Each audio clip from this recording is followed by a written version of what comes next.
and I said, I love you. You blew me off. He turned me on, you blew me off. You blew me off. You blew... Bonsoir. Vous vous demandez sûrement pourquoi, chers téléspectateurs, le bruit du sanitaire est resté muet pendant plus d'un mois. La réponse est simple. Votre journal favori a été victime de la censure. En effet, les autorités ont cru que le présentateur n'était qu'un exhibitionniste qui se montrait à la caméra sans pantalon. Je tiens donc à vous présenter par avance mes excuses et à vous montrer en exclusivité ce qu'il y a hors du champ de la caméra.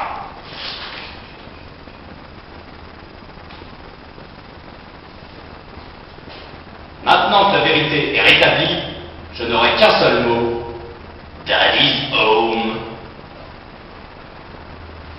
On enchaîne tout de suite avec la question de la semaine. Question qui taraude tous les hommes de l'avenue Édouard Belin. Pourquoi les filles viennent-elles au break? La réponse en vidéo. Je me faisais une réflexion. Tous mes amis ont une queue, mais moi non.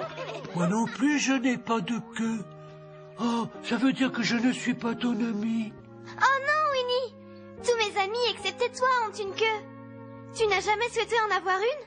Eh bien, est-ce qu'avoir une queue m'aiderait à mieux trouver du miel? Je crains que non. Ah, franchement, je suis bien plus heureux comme je suis.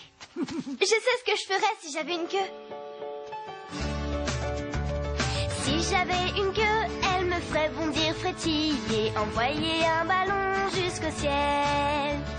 J'en serais si fière que jamais je ne la laisserais tomber. Je la balancerais, elle pointerait vers le soleil. Ma queue serait grande, puissante et jolie, touffue et violette aussi.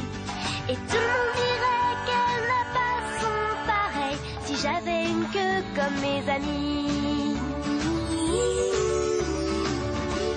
Je dois trouver une queue, Winnie. Mais comment? On reste dans le thème du break avec cette info de dernière minute concernant le break du 11 décembre. L'assaut me signale la présence d'un invité prestigieux dont l'album marche très fort. À ce propos, on me disait la semaine dernière, David, son album, il en vend des tas.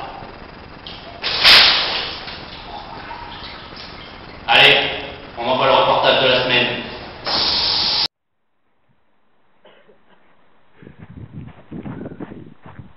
Alors, moi je voulais vous parler d'une chose qui me tient bien à cœur. C'était que toute cette énacle maintenant c'est bien moderne, c'est bien sympa, et moi j'aime bien, mais bon, ça manque un peu de vie. Alors, elle était un peu trop classe pour moi la coulonnaire, alors je me suis dit, putain, on va y foutre un coq. Et putain, un coq ça chante, ça appellera une pause. Et on a foutu un tel au marché, avec le vieux, et là on a acheté le premier coq de notre vie. Et le coq, ma foi, il s'est mis à chanter, il a fait le corps dès qu'il est arrivé de suite. Et alors nous on s'est dit, putain, comme il est bien là, que tout le monde est content, on va lui lâcher le plus de poules. Alors ça c'est le second volet, tu vois, c'est la réintroduction des espèces un peu. On fait la mode, on de l'écologie, c'est vert, c'est sympa. Bon alors pour la biquette par contre, on est un peu emmerdé, je t'avoue, parce que pour le lait le dimanche c'est bien, tu vois, et puis la Marie à la maison pour faire le beurre. Et la biquette, j'arrive pas à la trouver quoi. En tout cas, j'espère que ce blériot-là ne se fera pas démonter. On passe à la polémique du jour.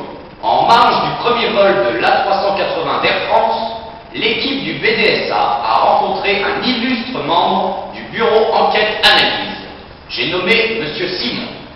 Une interview exclusive pour le bruit du sanitaire. Monsieur Simon, bonjour. Tout d'abord, pourquoi nous recevoir dans ce PMU si miteux? Bah, de l'eau. De l'eau, t'en as partout. Il suffit d'aller aux chiottes. Mais de la bière. Ah, la bière. Je vois. Pouvez-vous nous parler du premier vol de la 380 d'Air France? À 380, moi, je lui donne 2 mois. 2 mois. C'est une femme aux commandes, non? Bon, bah 2 mois. 2 mois. Vous connaissez le proverbe? Femme qui pilote, avion dans la flotte. C'est pas un peu misogyne ça? Misogyne? Eh, n'importe quoi, suffit de regarder les chiffres, bordel. En 2008, 2 millions de personnes transportées par des femmes. 2 millions de morts du sida. C'est mathématique. Vous avez des exemples? 12 août 2007. Une femme aux commandes. Elle se remaquille dans le rétroviseur. Bim! 207 morts. 30 février 2005.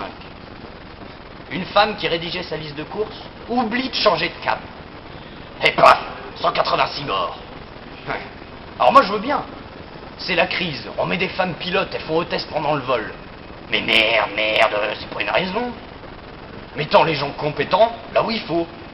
Regardez-nous au BEA par exemple. Et tout, les gens compétents. Chacun sa place, merde, point. Merci Monsieur Simon pour cette interview pleine d'enseignements.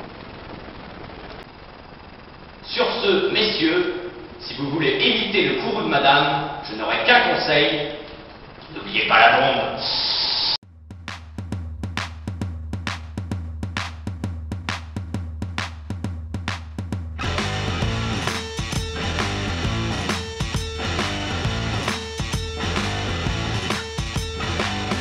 When I said I love you, you blew me off. It turned